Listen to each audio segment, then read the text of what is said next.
పూరా లోకల్. కనువిప్పు కలిగించిన సంఘటన ఇది మొదటిసారిగా ఈ క్రైస్తవ మతం మీద అయితేనేమి, ఇస్లామిక్ మతం మీద అయితేనేమి, ఇలా మీరు వాళ్ళని ఎదుర్కొనడానికి మొదటగా మీకు కనువిప్పు కలిగించిన సంఘటన ఏది? నాకే కాదండి, మనసు పెట్టి కొంచెం బుర్ర పెట్టి ఇంగితంతో అంటే అది ఎప్పుడు జరిగింది మీకు? అదే ప్రతి ఒక్కళ్ళకి కూడా భారతదేశంలో జరుగుతున్న ప్రతి సంఘటన కూడా హిందువుల్ని మేల్కొల్పేలాగానే ఉంది. కానీ కొంతమంది మేల్కొనట్లేదు, కొంతమంది నిద్రపోతున్నట్టు ఇంకా నటిస్తా ఉన్నారు. కారణం ఎందుకంటే వాళ్ళు మేల్కొంటే ఎక్కడ నిజాలు మాట్లాడాల్సి వస్తుందో, మేల్కొంటే నిజాలు మాట్లాడితే ఎక్కడ ప్రాబ్లం వస్తుందో అని భయపడుతున్నారు. అందరికీ తెలియాల్సింది ఒకటి, అంటే భయపడుతున్నారు ప్రాబ్లం రాదండి, పోవటం వల్ల ప్రాబ్లం వస్తుంది. అంటే హిందువులు క్రైస్తవులకు ఇస్లామిక్ వాళ్ళకి భయపడుతున్నారా? భయపడటం కూడా కాదు, చెప్పాలంటే వీళ్ళు ఒక కంఫర్టబుల్ లివింగ్ అలవాటు పడిపోయారు. ఆ కంఫర్ట్ జోన్ దాటి బయటికి రావడానికి వాళ్ళు ఇష్టపడట్లా. ఈ రోజు మీరు క్రైస్తవులు చేస్తున్న ఈ సూడో హీలింగ్స్ ఏవైతే ఉన్నాయో, ఈ హీలింగ్స్ అన్ని కూడా ఫేక్ అని చెప్పేసి అందరికీ తెలుసు.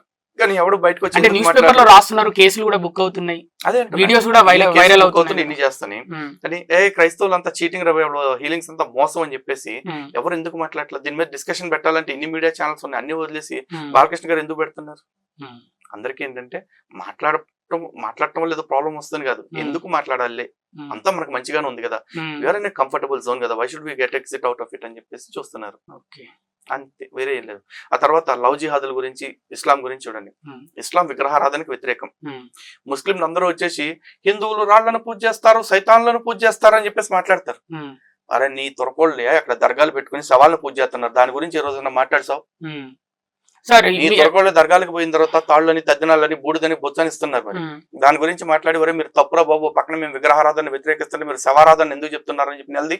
రీసెంట్ గా చూసుకుంటే ఇప్పుడు మన బోనాలు జరుగుతున్నాయి, బోనాలలో అమ్మవారు వచ్చింది అని మన వాళ్ళు ఊగిపోతుంటారు. అంటే దీన్ని మిగతా మతాల వారు ఎవరైతే ఉన్నారో, ఇప్పుడు మీరు దర్గానైతేనేమి, దర్గా దగ్గర కొందరు వెళ్ళి ఊగుతుంటారు దయ్యం పట్టినట్టు, అలాగే పాస్టర్స్ దగ్గరికి వెళ్ళి కొందరు ఊగుతుంటారు, ఇలా ఇలా ఇలా ఇలా ఊగుతుంటారు.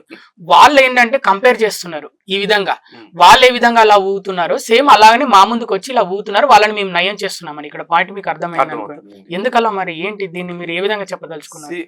ఈ శగం అనేది ఏదైతే చెప్తా ఉంటారో, కొంతమంది కావాలని చేస్తూ ఉంటారు, కొంతమంది మానసిక ప్రాబ్లం వల్ల కొంతమంది చేస్తా ఉన్నారు. ఇది చెప్తే బహుశా కొంతమంది హిందువులకు నచ్చకపోవచ్చు, నన్ను కూడా హిందూ ద్రోహి అంటే అనొచ్చు. కానీ నేను వాస్తవం చెప్తున్నాను, ఇవన్నీ కూడా శాస్త్ర ప్రమాణం లేని చేష్టలు, ఇవి మానసిక సమస్యలు. దీనివల్ల నేను అబద్ధం చెప్తున్నాను అనుకుని, లేకపోతే నేను నేను మాయ మాటలు చెప్తున్నానని మీరు ఎవరన్నా అనుకుంటే మీ కర్మ. నేను కోరుకునేది ప్రతి హిందువు మానసికంగా కూడా ఆరోగ్యంగా ఉండాలని నేను కోరుకుంటున్నాను. అంటే ఇప్పుడు వీళ్ళకు ఈ ఎవరైతే అమ్మవారు రావడం, దేవుడు రావడం అనేది అబద్ధం అనుకుంటున్నారు? 100% అబద్ధమేనండి. దేవుడు ఏం పని పట్ట లేకుండా లేడండి మన ఒంటి మీదకి వచ్చి చెప్పడానికి.